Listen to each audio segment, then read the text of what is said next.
Épître de Paul aux Éphésiens, chapitre 1er. Paul, apôtre de Jésus-Christ, par la volonté de Dieu, aux saints qui sont à Éphèse et aux fidèles en Jésus-Christ, que la grâce et la paix vous soient données de la part de Dieu notre Père et du Seigneur Jésus-Christ. Béni soit Dieu, le Père de notre Seigneur Jésus-Christ, qui nous a bénis de toutes sortes de bénédictions spirituelles dans les lieux célestes en Christ.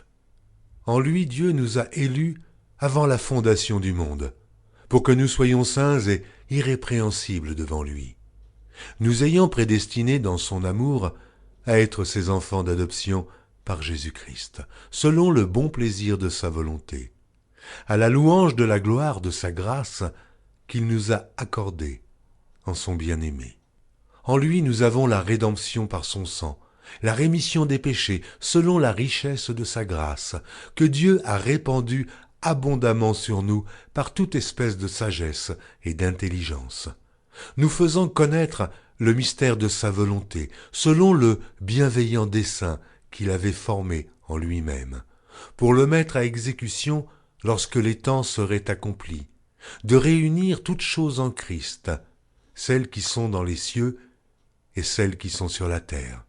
En lui nous sommes aussi devenus héritiers, ayant été prédestinés suivant la résolution de celui qui opère toutes choses d'après le conseil de sa volonté, afin que nous servions à la louange de sa gloire, nous qui d'avance avons espéré en Christ.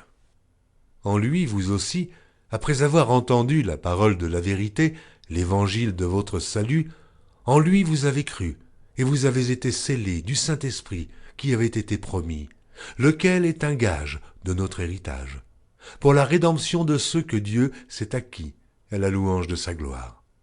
C'est pourquoi, moi aussi, ayant entendu parler de votre foi au Seigneur Jésus et de votre charité pour tous les saints, je ne cesse de rendre grâce pour vous, faisant mention de vous dans mes prières, afin que le Dieu de notre Seigneur Jésus-Christ, le Père de gloire, vous donne un esprit de sagesse et de révélation dans sa connaissance, et qu'il illumine les yeux de votre cœur, pour que vous sachiez quelle est l'espérance qui s'attache à son appel, quelle est la richesse de la gloire de son héritage qu'il réserve aux saints, et quelle est envers nous qui croyons l'infinie grandeur de sa puissance, se manifestant avec efficacité par la vertu de sa force. Il l'a déployé en Christ, en le ressuscitant des morts, et en le faisant asseoir à sa droite dans les lieux célestes, au-dessus de toute domination, de toute autorité, de toute puissance, de toute dignité, et de tout nom, qui se peut nommer non seulement dans le siècle présent, mais encore dans le siècle à venir. Il a tout mis sous ses pieds, et il l'a donné pour chef suprême à l'Église qui est son corps, la plénitude de celui qui remplit tout en tous. Épître de Paul aux Éphésiens, chapitre 2. Vous étiez morts par vos offenses et par vos péchés, dans lesquels vous marchiez autrefois, selon le train de ce monde, selon le prince de la puissance de l'air, de l'esprit qui agit maintenant dans les fils de la rébellion. Nous tous aussi, nous étions de leur nombre, et nous vivions autrefois selon les convoitises de notre chair, accomplissant les volontés de la chair et de nos pensées, et nous étions par nature des enfants de colère, comme les autres. Mais Dieu qui est riche en miséricorde, à cause du grand amour dont il nous a aimés, nous qui étions morts par nos offenses, nous a rendus à la vie avec Christ. C'est par grâce que vous êtes sauvés. Il nous a ressuscités ensemble, et nous a fait asseoir ensemble dans les lieux célestes en Jésus-Christ, afin de montrer dans les siècles à venir l'infinie richesse de sa grâce par sa bonté envers nous en Jésus-Christ. Car c'est par la grâce que vous êtes sauvés, par le moyen de la foi, et cela ne vient pas de vous, c'est le don de Dieu. Ce n'est point par les œuvres, afin que personne ne se glorifie, car nous sommes son ouvrage, ayant été créés en Jésus-Christ pour de bonnes œuvres que Dieu a préparées d'avance, afin que nous les pratiquions. C'est pourquoi Vous, autrefois païens dans la chair, appelés incirconcis par ceux qu'on appelle circoncis, et qui le sont en la chair, par la main de l'homme, souvenez-vous que vous étiez en ce temps-là, sans Christ, privés du droit de cité en Israël, étrangers aux alliances de la promesse, sans espérance et sans Dieu dans le monde. Mais maintenant, en Jésus-Christ, vous qui étiez jadis éloignés, vous avez été rapprochés par le sang de Christ. Car il est notre paix, lui qui des deux n'en a fait qu'un, et qui a renversé le mur de séparation, l'inimitié, ayant anéanti par sa chair les lois des ordonnances dans ses prescriptions, afin de créer en lui-même avec les deux un seul homme nouveau, en établissant la paix, et de les réconcilier l'un et l'autre en un seul corps, avec Dieu par la croix, en détruisant par elle l'inimitié.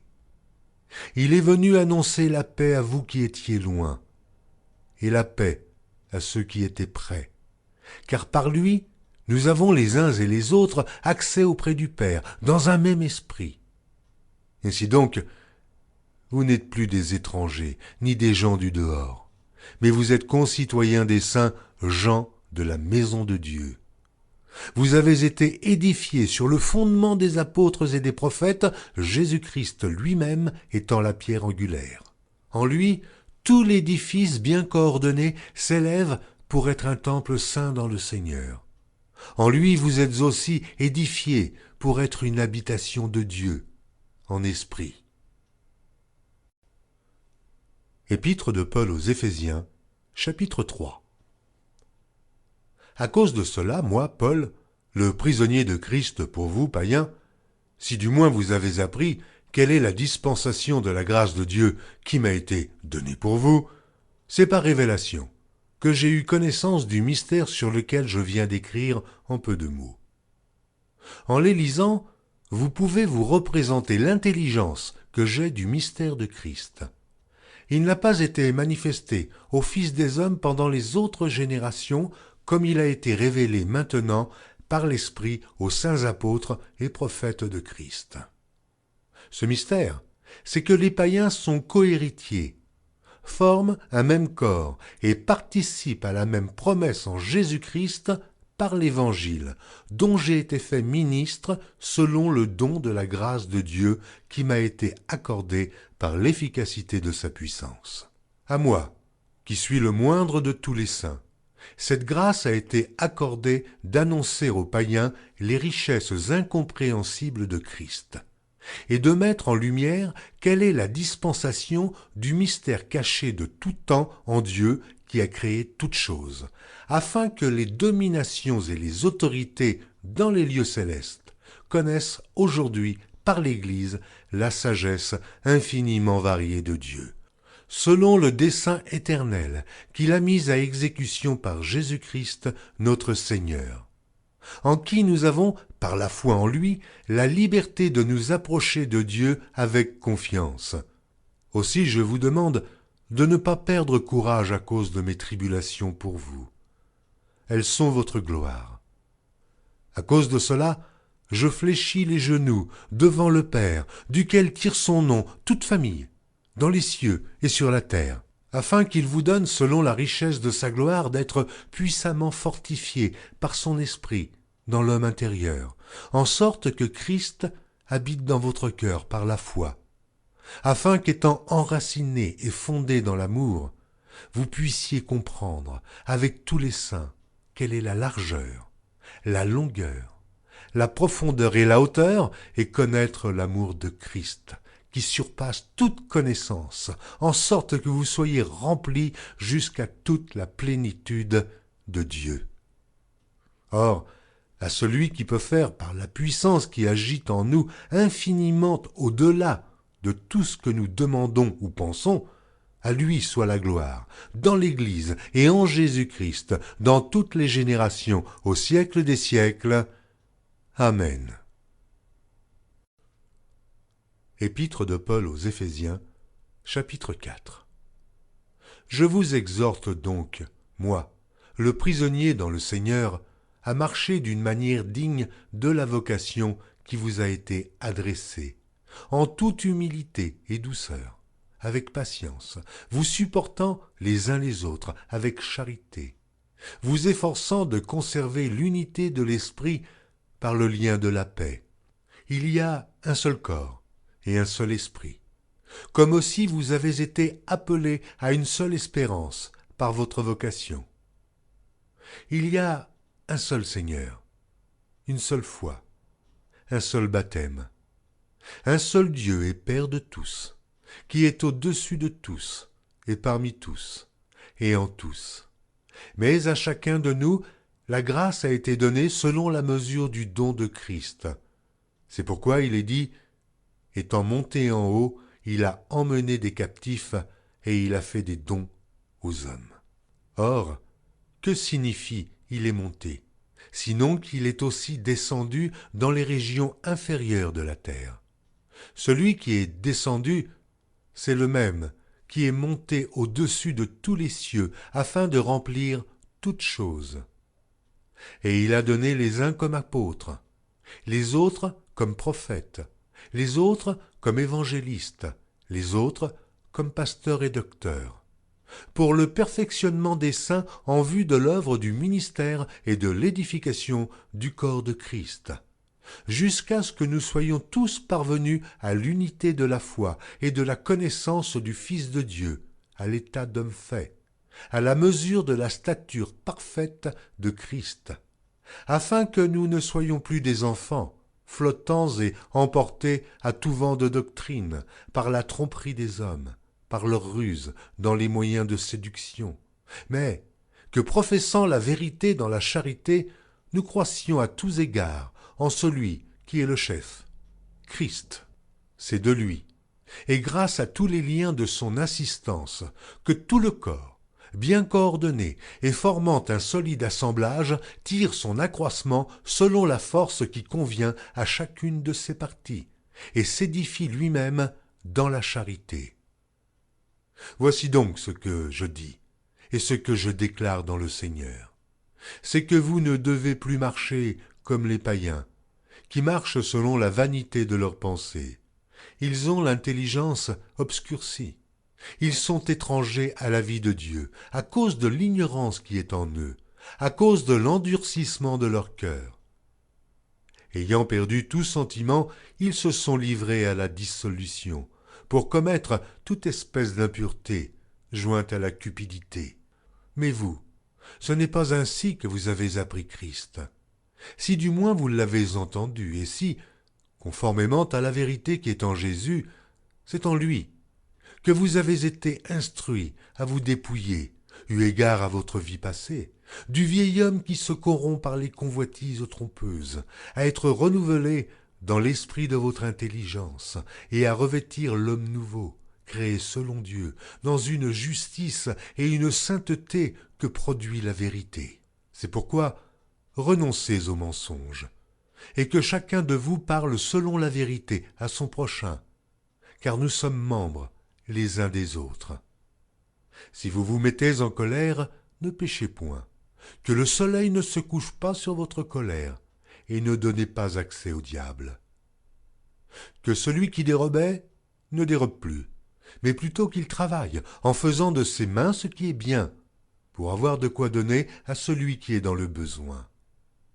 Qu'il ne sorte de votre bouche aucune parole mauvaise, mais, s'il y a lieu, quelques bonnes paroles qui servent à l'édification et communiquent une grâce à ceux qui l'entendent. N'attristez pas le Saint-Esprit de Dieu, par lequel vous avez été scellés pour le jour de la rédemption.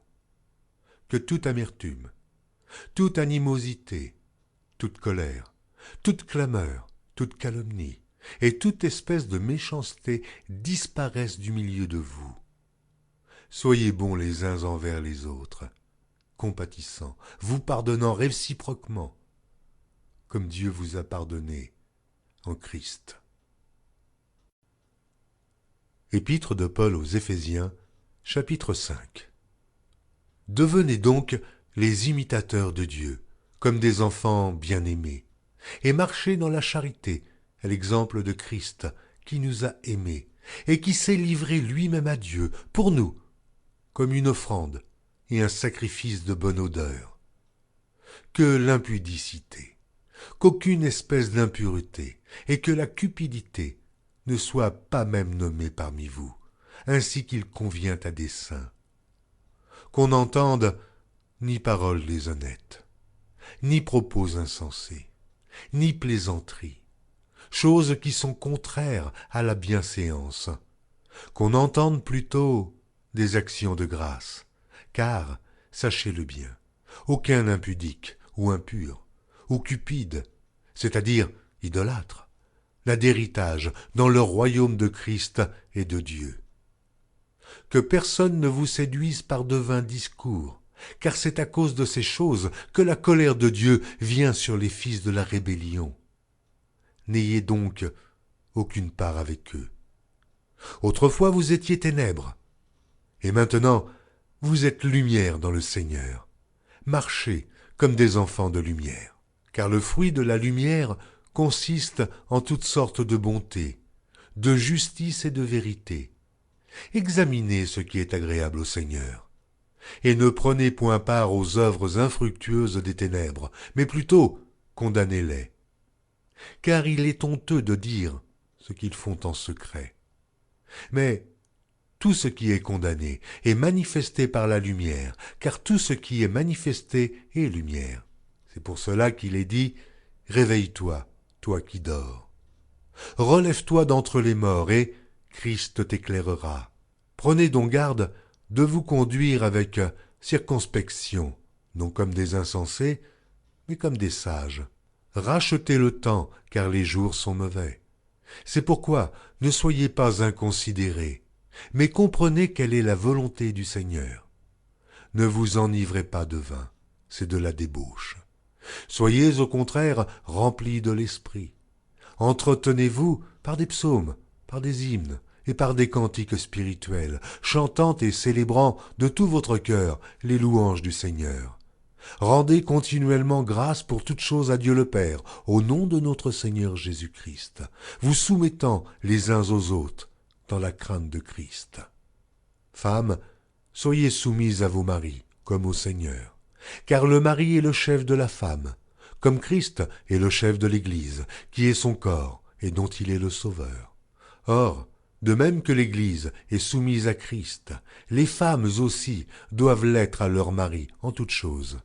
Marie, aimez vos femmes, comme Christ a aimé l'Église et s'est livré lui-même pour elle, afin de la sanctifier par la parole, après l'avoir purifiée par le baptême d'eau, afin de faire paraître devant lui cette Église glorieuse, sans tache, ni ride, ni rien de semblable, mais sainte et irrépréhensible. C'est ainsi que les maris doivent aimer leurs femmes comme leur propre corps. Celui qui aime sa femme s'aime lui-même, car jamais personne n'a haï sa propre chair, mais il la nourrit et en prend soin, comme Christ le fait pour l'Église, parce que nous sommes membres de son corps. C'est pourquoi l'homme quittera son père et sa mère, et s'attachera à sa femme, et les deux deviendront une seule chair. Ce mystère est grand. Je dis cela par rapport à Christ et à l'Église. Du reste, que chacun de vous aime sa femme comme lui-même, et que la femme respecte son mari. Épître de Paul aux Éphésiens, chapitre 6. Enfants, obéissez à vos parents, selon le Seigneur, car cela est juste. Honore ton père et ta mère, c'est le premier commandement avec une promesse, afin que tu sois heureux et que tu vives longtemps sur la terre. Et vous, pères, n'irritez pas vos enfants, mais élevez-les en les corrigeant et en les instruisant selon le Seigneur. Serviteurs, obéissez à vos maîtres, selon la chair, avec crainte et tremblement, dans la simplicité de votre cœur, comme à Christ. Non pas seulement sous leurs yeux, comme pour plaire aux hommes, mais comme des serviteurs de Christ, qui font de bon cœur la volonté de Dieu. Servez-les avec empressement, comme servant le Seigneur et non des hommes, sachant que chacun, soit esclave, soit libre, recevra du Seigneur selon ce qu'il aura fait de bien. Et vous, maîtres, agissez de même à leur égard, et abstenez-vous de menaces, sachant que leur maître et le vôtre est dans les cieux, et que devant lui, il n'y a point d'acception de personne. Au reste, fortifiez-vous dans le Seigneur, et par sa force toute puissante. Revêtez-vous de toutes les armes de Dieu, afin de pouvoir tenir ferme contre les ruses du diable. Car nous n'avons pas à lutter contre la chair et le sang, mais contre les dominations, contre les autorités, contre les princes de ce monde de ténèbres, contre les esprits méchants dans les lieux célestes. C'est pourquoi prenez toutes les armes de Dieu, afin de pouvoir résister dans le mauvais jour et tenir ferme après avoir tout surmonté. Tenez donc ferme, ayez à vos reins la vérité pour ceinture. Revêtez la cuirasse de la justice. Mettez pour chaussure à vos pieds le zèle que donne l'évangile de paix. Prenez par-dessus tout cela le bouclier de la foi, avec lequel vous pourrez éteindre tous les traits enflammés du malin. Prenez aussi le casque du salut et l'épée de l'esprit, qui est la parole de Dieu. Faites en tout temps par l'esprit toutes sortes de prières et de supplications. Veillez à cela avec une entière persévérance et priez pour tous les saints. Priez pour moi, afin qu'il me soit donné, quand j'ouvre la bouche, de faire connaître hardiment et librement le mystère de l'Évangile, pour lequel je suis ambassadeur dans les chaînes et que j'en parle avec assurance, comme je dois en parler. Afin que vous aussi, vous sachiez ce qui me concerne, ce que je fais. Tychique, le bien-aimé frère et fidèle ministre dans le Seigneur, vous informera de tout. Je l'envoie exprès vers vous, pour que vous connaissiez notre situation, et pour qu'il console vos cœurs. Que la paix et la charité, avec la foi, soient données aux frères de la part de Dieu le Père et du Seigneur Jésus-Christ.